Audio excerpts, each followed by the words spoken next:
Welcome back, everyone, to the GOATcast podcast. I am CW, and today we will revisit a video series that I started quite a few weeks ago. In that, and I will reiterate, in my opinion, Michael Jordan is the GOAT, the greatest of all time, the S tier. God in gym shorts. Yes, him. And in these videos, we discuss some of the moments I watched live throughout my youth and into my 20s as Michael Jordan took the NBA by storm. So there will be some omissions because I was just too young to see them, like the 63 he dropped on Larry Bird and the Celtics, or the famous dunk contest between him and Dominique Wilkins, my cousin on my mom's side. So those will not be in this series, but we've all likely witnessed those moments in some form, and they just add on to the many reasons why he is the king of the hill as far as the NBA goes. So we will look at 3 more moments that I watched live on television, and once it happened, I said, yeah, he's the greatest. Also, cheap plug, if you'd like to view the previous 2 installments, I will link them in the description. So here we go, the GOAT Moments, Part 3. But first, if you enjoy these types of NBA breakdowns and analysis, please like and subscribe to the channel. We are on the road to 500 subs and can only do it with your help. Thank you guys, and now let's jump into GOAT moment number 1, the 98 AllStar Game. It's pretty much well known Mike was a staple in the coveted AllStar Game throughout the late 80s and 90s. Not quite the disaster of an event the current era displays, the AllStar Game a few decades ago felt like an actual pickup game with the stars of the league. Guys even played defense. So what made this one so special to me? Well, Mike is in full prime form in 98. And as we find out at the end of the season, would be his last. Or so we thought. With other names like Grant Hill, Penny Hardaway, Cleveland, Sean Kemp, Reggie Miller, Steve Smith, among others in the East, and Shaq, a rookie Tim Duncan, Kevin Garnett, Karl Malone, Gary Payton, and a young rising Kobe Bryant, we'll get back to him. This was also the years that the All-Star Game was played in the players' team jersey, which I always found weird but was a cool little visual when watching. Mike would win his 3rd and final All-Star MVP, and the duel with young Kobe Bryant, a man that would in many ways mirror Jordan as his career blossomed, was a sight to behold. Mike would lead the game in scoring with 23 points, grab 6 rebounds, and dish out 8 assists.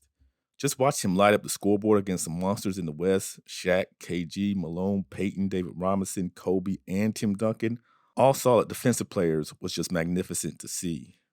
The next GOAT moment was something you just had to be there for. It was really a special time for NBA fans, but also global fans of the sport of basketball. The Dream Team was the first American Olympic team to have current NBA players participating. Maine described this team as the greatest sports team ever assembled. If you were alive at that time and like me was a kid, you remember McDonald's having the special Dream Team trading cards. It was almost impossible to get the Jordan card, and I do believe I have it somewhere at my parents' house. Either way, what an assembly of greats. Magic Johnson, Larry Bird, Charles Barkley, Karl Malone, John Stockton, David Robinson, Patrick Ewing, Scottie Pippen, Clyde Drexler, and of course, Michael Jordan. The spectacle was there, and just watching these guys that had mostly been fierce competitors for their careers on the same team taking on the world's finest, well, that was just fun. Watching the coverage of those Barcelona games, although I believe many were on tape delay because of the time difference, let you know how that talent was just leagues and levels above everybody else at that time. And seeing Jordan dominate was the icing on the cake. The Dream Team would blow out most of the other countries en route to easily gaining gold medals. Just watching Jordan in the middle of all those great players put him on the pedestal as the GOAT in my mind, and was yet another reaffirmation that he had ascended to the top tier in the zenith of basketball. The final moment or moments I'm going to talk about in this video are not really a specific moment, but something Mike did that not all the considered GOATs had in them: defense. Throughout his storied career, there's one thing you can never question about Jordan, and that is whether he played on both ends of the court. In his 15-year career, 9 times he was an NBA All-Defensive First Team recipient and won the ultimate prize of Defensive Player of the Year in 1988. With him being mostly remembered for his ability to score at high clips, in fact, still head and shoulders above the rest in regards to regular season and playoffs point averages, we sometimes forget how good he was on defense. While Scottie will probably be considered the better defender to many, Jordan really was in the same league as his fellow Bull on that end of the floor. So this brings up 2 memories I remember clearly watching during my time as a teen in the 90s. And the first one came against one of the all-time great centers the NBA has seen. Shaquille O'Neal came into the league with tons of fanfare as a 7'1", 300-pound monster.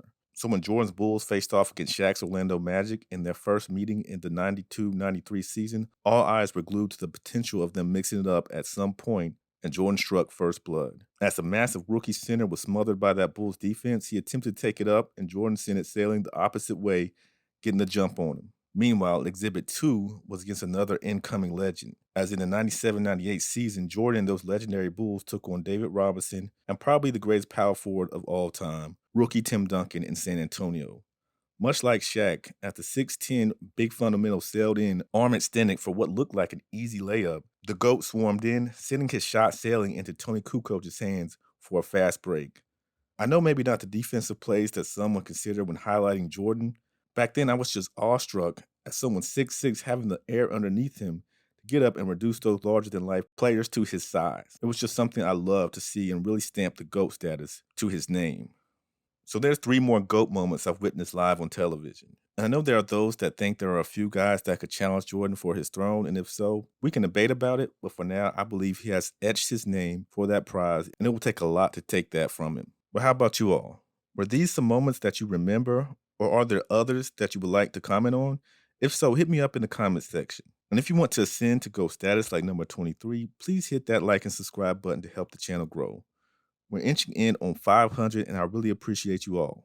Also, the GOAT moments will definitely be back, so check back soon for a few more moments I remember. But until then, hope you enjoy the content, and thank you.